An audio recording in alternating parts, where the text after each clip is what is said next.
Cie, dua, tiga. Dan sana sadanya, jangan lupa sebelum tonton video ko, tekan tombol subscribe dan aktifkan lonceng notifikasi supaya dan sana bisa menonton video-video terbaru dari kami. Komen serta share ke kawan-kawan ya.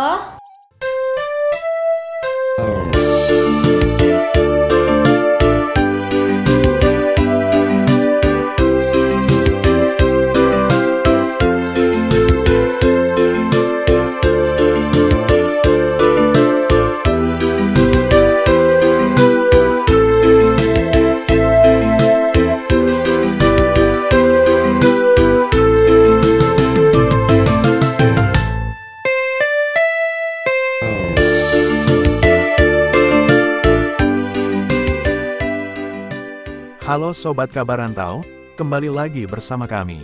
Dalam video kali ini kami akan membahas rencana membuat kabupaten baru di Sumatera Barat.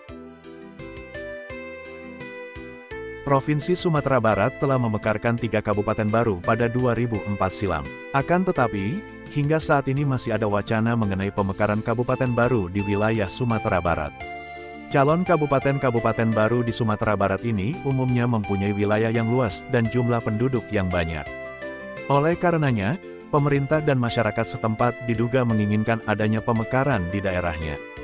Meski demikian, banyak persyaratan lain yang harus dipenuhi sehingga sebuah kabupaten tersebut diperbolehkan untuk dimekarkan. Berikut 5 usulan calon kabupaten baru di Sumatera Barat. 1. Kabupaten Agam Tuo. Kabupaten Agam yang dahulunya beribu kota di Bukit Tinggi ini juga menginginkan adanya pemekaran di wilayahnya. Salah satu alasan utama pemekarannya adalah letak geografis Kabupaten Agam yang saat ini terbagi dalam 2 wilayah, yaitu wilayah pesisir dan wilayah dataran tinggi. Adapun nama yang diusulkan yang akan digunakan adalah Kabupaten Agam Tuo, atau juga bisa Kabupaten Agam Timur. Wilayah yang akan bergabung dengan Kabupaten Agam Tuo adalah daerah Agam di bagian timur atau yang berada di dataran tinggi. Kecamatan-kecamatan itu antara lain Kecamatan Ampek Angkek, Canduang, Baso, Kamang Magek, Tilatang Kamang, Banu Hampu, Sungai Pua, Empat Koto, Malalak, dan Matua. Rencananya, lokasi ibu kota kabupaten ini akan berada di Nagari Koto Tangah, Kecamatan Tilatang Kamang, atau Nagari Balingka, Kecamatan Ampek Koto, atau juga bisa di Kecamatan Baso dan Kamang Mage. Jika kabupaten ini benar-benar terbentuk akan menjadikannya sebagai daerah dengan luas wilayah terkecil di Sumatera Barat hanya 648,56 km persegi, dengan jumlah penduduk berdasarkan data BPS Sumatera Barat terbaru sebanyak 290.448 jiwa.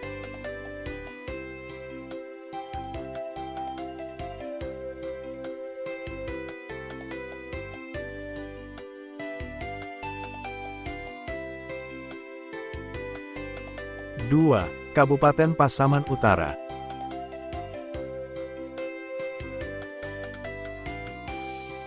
Kabupaten Pasaman Utara rencananya akan terbentuk hasil dari pemekaran Kabupaten Pasaman Barat. Kabupaten Pasaman Barat sendiri termasuk daerah yang baru saja dimekarkan 18 tahun lalu dari Kabupaten Pasaman. Namun dikarenakan wilayah yang cukup luas dan jumlah penduduk yang sudah mencukupi, upaya pemekaran untuk menjadi satu kabupaten baru pun hadir. Meskipun berada di wilayah Sumatera Barat, secara budaya wilayah Pasaman Utara ini sangatlah beragam karena penduduknya yang multi-etnis mulai dari suku Mandailing, Melayu Pesisir, Minang, dan Jawa. Rencananya akan ada 6 kecamatan yang akan bergabung dalam Kabupaten Pasaman Utara ini, antara lain, Kecamatan Gunung Tuleh, Sungai Aur, Lembah Melintang, Koto Balingka, Sungai Beremas, dan Ranah Batahan. Dari 6 kecamatan yang ada, 5 diantaranya berbatasan langsung dengan Provinsi Sumatera Utara. Adapun ibu kota Kabupaten Pasaman Utara nantinya akan berada di Ujung Gading, Kecamatan Lembah Melintang, yang merupakan wilayah paling padat penduduk sekaligus paling siap menjadi ibu kota kabupaten dari segi sarana dan prasarananya. Berdasarkan data BPS Sumatera Barat terbaru, jumlah penduduk wilayah Pasaman Utara saat ini adalah 197.173 jiwa penduduk yang akan menjadikannya sebagai kabupaten dengan jumlah penduduk paling sedikit nomor 3 di Sumatera Barat. Progres terbaru dari pembentukan calon Kabupaten Pasaman Utara ini ialah telah dibentuknya panitia tim pemekaran kabupaten.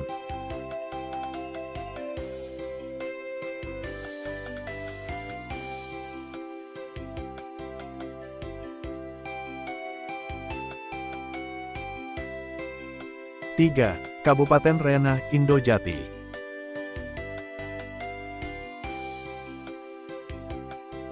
Melihat segi luas wilayah, Kabupaten Pesisir Selatan memang sudah pantas untuk dimekarkan. Luas wilayah Kabupaten Pesisir Selatan saat ini mencapai 5.749,89 km persegi, atau sekira 4 kali lebih luas dari Kabupaten Padang Pariaman. Karenanya lantas muncul wacana di wilayah bagian paling selatan Kabupaten Pesisir Selatan ini untuk melakukan pemekaran di daerahnya. Rencananya calon kabupaten ini akan bernama Kabupaten Rena, Indojati. Kecamatan yang akan bergabung ialah sebanyak 6 kecamatan, diantaranya Kecamatan Pancung Soal, Air Pura, Basa Ampek Balai Tapan, Rena, Ampek Hulu Tapan, Lunang dan Silaut. Calon ibu kota Kabupaten Rena Indojati akan berada di Nagari Tapan, Kecamatan Basa Ampek Balai Tapan yang berjarak hanya 60 km dari kota Sungai Penuh Provinsi Jambi. Saat ini sudah tersedia 1 rumah sakit tipe D di daerah Tapan dan sedikitnya sudah terdapat 5 bank di daerah ini yang terpusat di daerah Silaut dan Tapan. Data BPS sumber terbaru menyebutkan, jumlah penduduk calon Kabupaten Rena Indojati adalah sebanyak 116.325 jiwa. Namun, jumlah ini belum mencukupi untuk mendirikan sebuah kabupaten baru di Sumatera Barat. 4. Kabupaten 50 Kota.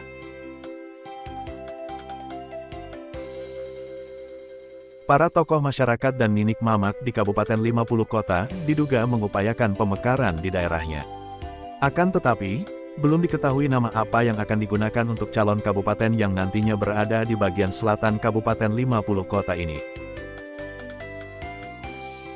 Rencananya akan ada 7 kecamatan yang tergabung, yaitu Kecamatan Gunung Omeh, Suliki, Kapur 9, Pangkalan Koto Baru, Bukit Barisan, Guguak, dan Mungka.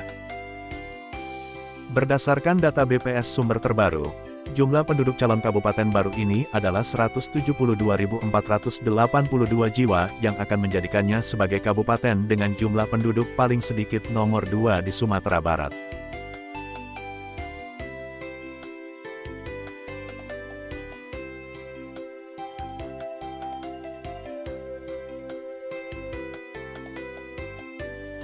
Lima, Kabupaten Kepulauan Mentawai.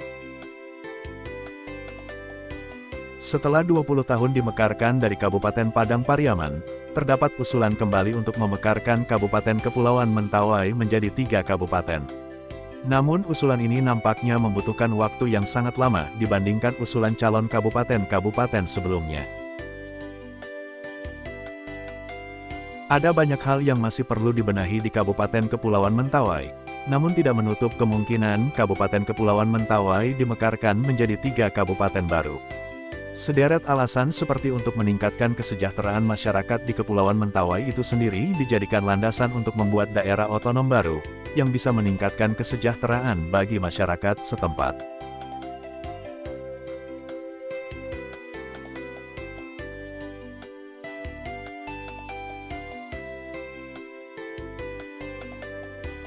Demikian informasi yang kami berikan, semoga bermanfaat. Silahkan tinggalkan jejak komentar. Selalu dukung kami dengan like, komen, subscribe, dan share. Terima kasih.